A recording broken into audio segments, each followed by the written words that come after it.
So hopefully you will come along on that journey.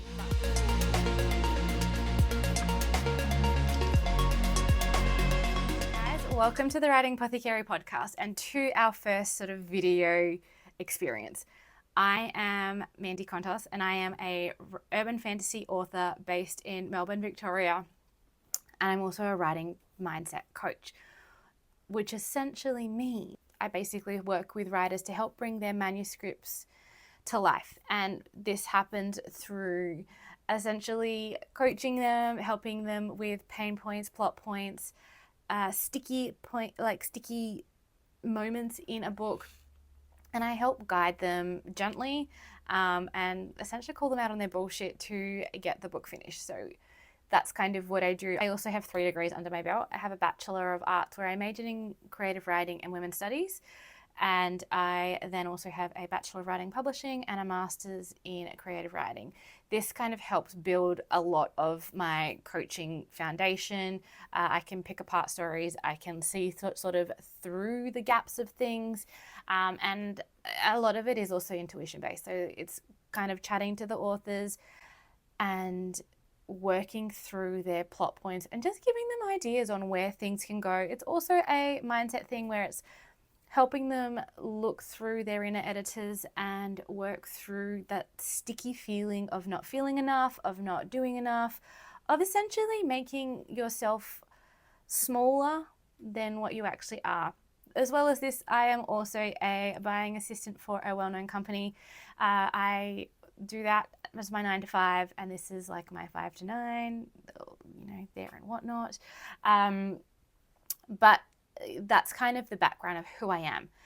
Let's dig into what my books actually are. So in 2023, I published my debut novel, Faded Fragments. This was a labor of love. It took me 22 years to publish it.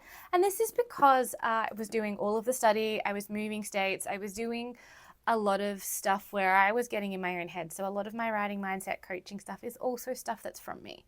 It's also stuff that I have learned along the journey because if I had stayed stuck, this book would not have been published. But started out as a short story where my year 9 teacher, Mr. Hafer, who it's so hard as a millennial and somebody who's been through school, it's so hard to call them by their first name when you only know them as Mr. XYZ. So, but Mr. Hafer asked us to write a short story, and I had recently watched The Mummy.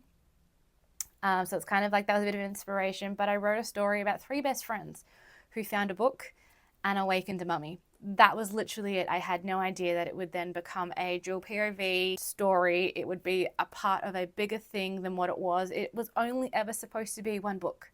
That was it. And I started it, fell in love with it, and I called it at the time The Kiss of the Dead, which is hilarious now because it had nothing to do with that. And I think it was literally just because the mummy, Corrupt, in it, who is the antagonist, kisses Lucy, my main character. So yeah, anyway, as a 14-year-old, these things you come up with, perfect. So it essentially changed my whole life, this one scene. And from there, I decided to just start chipping away. Like while I was voraciously reading books, anything I could get my hands on. I'm a big Buffy fan, loved Roswell, loved Angel, loved Charmed, loved all of those really amazing millennial shows. And then just, like I said, kept chipping on it. And it was very dialogue driven. It was something that I had to then learn how to put together a story. And this came away from different options. So I decided in year 12, I did English as a subject, and I had Mr. B, good old Mr. Beaumont. He is such an amazing teacher, and I was very lucky to be one of his students. And in year 12, again, told us, write a short story, hand it up, and we'll go from there. And handed it up. About 2 weeks later, he essentially calls me to the front while everybody's working, and that in itself is always very nerve-wracking because why does a teacher want you to come to the front? But he physically grabbed my wrist at the time because the story that I wrote was about my main character Lucy self-harming herself, and this is because her siblings are missing and they are like her whole life. So this was like the biggest turning point. He essentially basically was like, oh yeah, I'm just, checking as a duty of care as they do. And from there, I actually rejigged everything in my life. I thought I was going to do psychology, would have loved to be a therapist, but that was just not in the cards. I changed everything, decided to study creative writing in uni, and then from there built on it. Like, as I said, I've got a master's and a couple of bachelors. So this story, it was something that changed my whole life, and the evolution of being able to have somebody who essentially didn't know a lot about the working parts of like who I am, and I was just a student, but to have somebody I guess have such a visceral reaction from something that I wrote basically told me that I needed to do this. So I made it my whole personality. Writing is like my whole personality, and that's okay. I'm totally fine with that. I have learned a lot in my degrees and everything that comes with it. So I feel like it's done a lot to help me with my novel. So from there, I essentially just knew that writing was my thing. And Faded Fragments is a book about found family. It's about finding your power and what happens in a world where magic is forbidden, and being different is something that's a little bit riskier, as kind of we're experiencing now.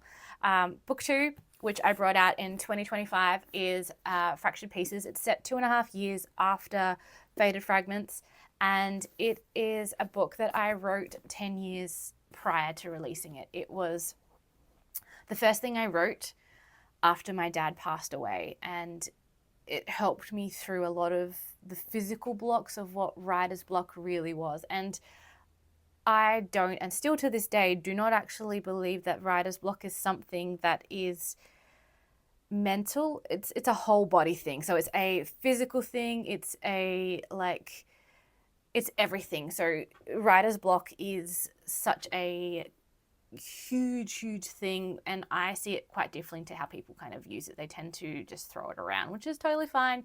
That's the way that you want to explain the way that your writer, like the block of what it actually physically is to write, then that's your mentality. But this book changed so much of my writing journey. I was able to be more prepared. I had a cover quite early. I made sure that my edits were done. I had a new editor.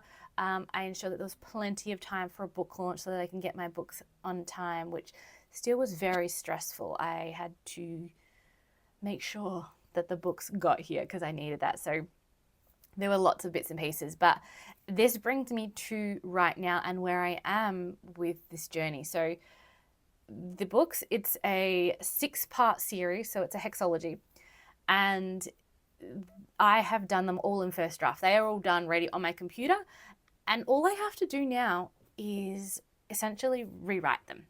And so we are starting with book 3 of the Nexus series, and we are writing it together. I'm going to be doing fortnightly updates and basically bringing you along for the whole journey of the writing, the editing, the publishing, the marketing, the launching, all of that to do with book 3. We're going to do cover reveals. We're going to be doing fortnightly updates on writing, as well as kind of go back and forth and see what we can do. I have the title already there. I've known it for ages. I can't write books until I know the title, so it's there. I would love to be able to do rapid releases with all of the books, but I know that I can't because of the way that they are structured and just how big they are. So bear with me. This will hopefully come out next year, but we are working on it this year. And that is purely because I have 10 events this year that I am going to, whether it is a market, whether it is a seminar, whether it is something to do with writing. There is quite a lot that I am working through. So hopefully you will come along on that journey. But this is, like I said, going to be something that is a fortnightly thing. I have currently, at the time of recording this, have put my type 2 diabetes into remission, which is actually amazing, but my energy levels are not up to par and up to standards where I would love them to be. So this is why I am doing a fortnightly expenditure thing, because I think that if I was to do it weekly, I might actually just be not able to function. So with this, I am hoping that you'll come along for the ride. The next episode will be us diving into what book 3 will actually be about.